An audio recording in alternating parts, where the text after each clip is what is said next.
బాప్తిస్మం పొందుతారు, కానీ పాతదే పట్టుకొని ఊరాడుతుంటారు. క్రొత్త స్వభావం రాదు.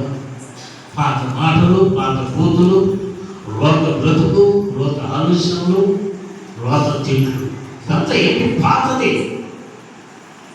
రక్షణ పొందారు, దేవుని పనులు చేపిస్తున్నాం, పాతది వదిలేలా. పాతది పోవాలి, క్రొత్తది రావాలి. ఎలాగ పాతది కట్టుకుంటారు? పాతది ధరిస్తావా? ఇంకా పాతది ఉరికైపోయింది, పేదలైపోయింది, మాసికలైపోయింది. ఇంకా అదే పాతదే కావాలి నీకు. యేసు ప్రభుని క్రొత్త స్వభావం ఇస్తానంటూ ఉన్నాడు. క్రొత్తది నీకు ధరింపు చేస్తానంటే మనకేంది? మనం కూడా నమ్మకం ఏంటంటే ఓల్డ్ ఈజ్ గోల్డ్. పాతదే మనకు కావాలి, కొత్తది వద్దు. యేసు ప్రభుని క్రొత్త